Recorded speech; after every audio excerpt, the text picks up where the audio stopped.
We have covered a wide patch of ground in very little detail so far, yet we have not answered the most important question. What is the point of this whole discussion? While there is still a massive amount of history to consider, it does not really help us to answer the question. So let us take this time to make an attempt to put this entire narrative into perspective. For some people it matters very little how and why the human race came to be. Their lives are busy enough just doing the basics for survival. That is quite normal. However, we are approaching a time when the number of people who actually have the leisure to think about human origins and the meaning of what they find is going to increase rapidly. The world, whether we realize it or not, is approaching a time when the vast majority of people will have enough to eat and time to rest from their labors. I realize that is the kind of statement that goes against most of the gloom merchants and doomsayers. For most of history they and their antecedents have dominated the conversation with dire predictions. But contrary to what we may habitually think, the numbers show us that we are making headway around the world in terms of food production and distribution. We know that the current population of the world is actually more than sustainable when we are able to eliminate the inefficiencies that are usually a creation of people against other people. That is the optimistic news. What of the pessimistic? On the other side is the constant threat by certain players in the world who wish to dominate the world and mold it in their own image. Throughout much of history this has been the case, most often represented by strong individual leaders with huge ambition. But in our time, like some other times in history, the empire that seeks world domination need not have one continuous leader. A series of like-minded leaders can accomplish the same conquest of the world. In the recent past we have seen much of the world consumed by war, in what we have appropriately called world wars. Our war-making technology has advanced now to the point where we could easily set the entire world back several hundred years. That time when the entire world finally has enough to eat would be set back as well. The other potential danger to the world's population is a cataclysm such as was seen in the past. When we consider that just 12,500 years ago there was an asteroid hit and then another about 1,000 years after that, it is obvious that such events are unpredictable. As Graham Hancock puts it, the Earth passes through an asteroid belt twice a year, which is much like crossing a 6-lane highway blindfold.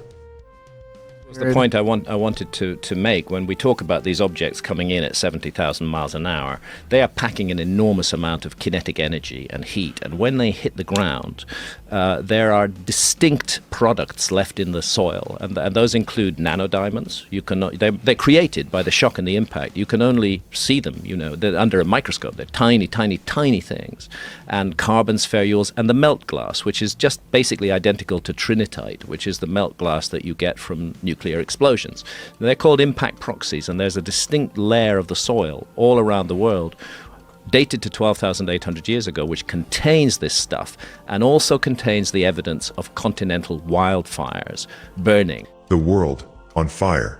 And after that, the flood, so huge the fires were forgotten. See, this event 12,800 years ago, we know now it was caused by fragments of a very large comet, and the work suggests that that comet may have been more than 100 kilometers in diameter originally. This doesn't happen too often, but every now and then a comet gets past Jupiter's guard and comes in and enters the inner solar system, and the calculations show this happened about 20,000 years ago, and that comet went into an orbit that crosses the orbit of the Earth twice a year. We are still crossing the orbit of that comet twice a year, and there is still a very disturbing amount of debris within it. It's called the Taurid meteor stream.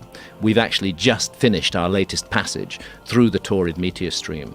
The Earth passes through the Taurid meteor stream twice a year. It takes 12 days to pass through it because the Taurid meteor stream, more numbers, is 30 million kilometers wide, and we orbit at the rate of 2.5 million kilometers a day. So 12 days to pass through it, and in the last 11,000 or so years, we've been lucky. We've been passing through this 30 million mile wide stream. We've been passing through bits where there are just filaments of small debris. But the evidence is that it is actually full of large rocky debris, including one object that may be as much as 30 kilometers in diameter, sitting in that Taurid meteor stream. Total impact, the very next thing to a planet killer.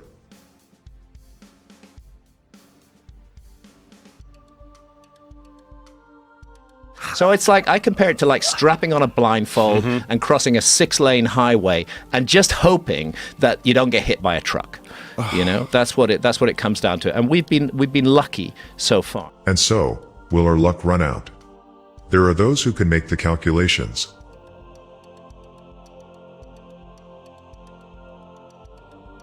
Actually, the most recent definite impact from the Taurid meteor stream was in 1908, and that was in Russia, in Siberia. It's called the Tunguska event. As I said, there's 2 passages through the stream, one in June, end of June, early July, and one in November. And this was at the end of June. An object not very big, about 100 meters in diameter, came out of the Taurid meteor stream, entered the atmosphere of the Earth, and actually blew up in the sky. It was an airburst about 5 kilometers above the ground.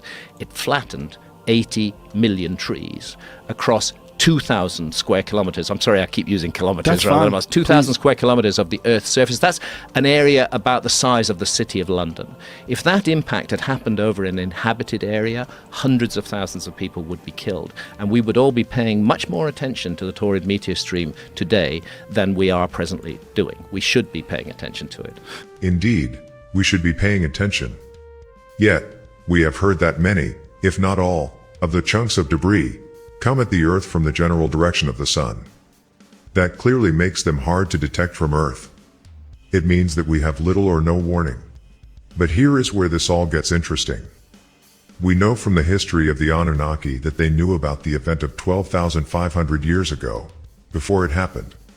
Even the conflated account of Noah in the Hebrew scripture points out that God knew ahead of time about what was going to happen. That account even retroactively gives God, in this case Enlil, credit for having caused the massive event. The fact that they knew ahead of time that the comet impacts were coming is amazing enough. That implies a very intricate knowledge of the solar system itself. It implies regular observation from beyond the surface of the Earth, and the ability to calculate the trajectories required to know what would collide with the Earth and when. Some have suggested that Nibiru was coming through the solar system at this time as well. Its gravitational influence may have had some effect on the comet fragments Hancock speaks about. It would also further complicate the calculations. The Anunnaki watched the carnage from orbit as the comet fragments hit. Some of them severely regretted the decision to keep their foreknowledge from the human beings. Enlil had made them promise to keep the future calamity a secret from mankind.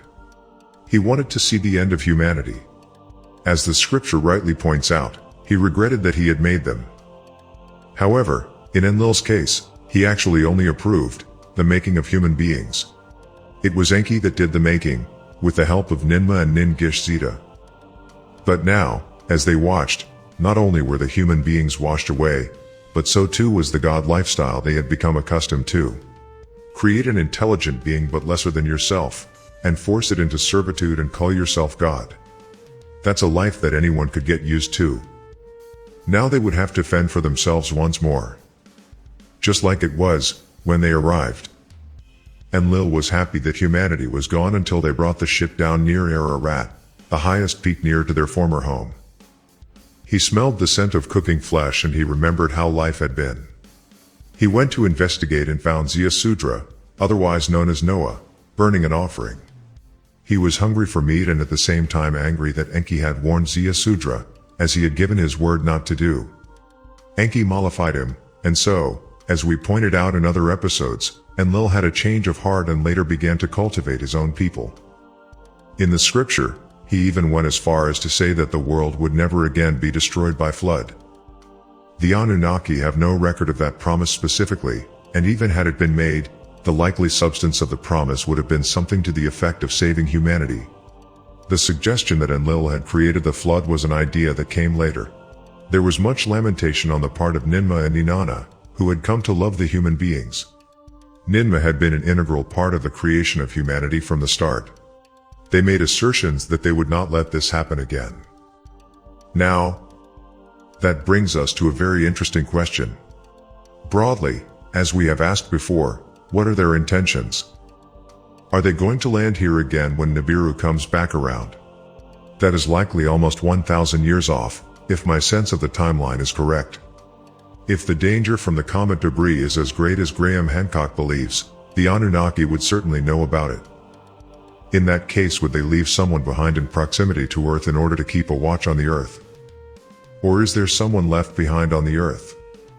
What happens if they do get an advance warning? Do they deflect the object?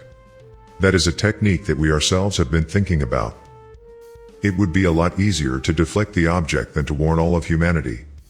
And what good would that do in any case? We have no capability at this time to evacuate the Earth itself. So if we are to believe what they have said, they have intentions to protect us. How will that manifest, we wonder? Mars was a place the Anunnaki once used as a stopover station for the gold shipments. I suspect that the comet that sent pieces of itself to crash into the northern ice cap of Earth was also the cause of the great damage to Mars. Mars appears to have had a cataclysmic collision of some kind that robbed it of its atmosphere some time ago. When the Anunnaki were there, it was by all accounts much more habitable. However, if some of the Anunnaki are biding time until Nibiru returns, orbiting Mars might be a place they would do that. All in all, I am of the belief that after the debacle of the Great Flood, the Anunnaki have felt some sort of obligation to us. It seems they cannot live among us without becoming gods and tyrants once more. And so I believe they have worked out some way, or are still working on a way to guide, direct and protect us, at least in some measure. More on that in the next installment.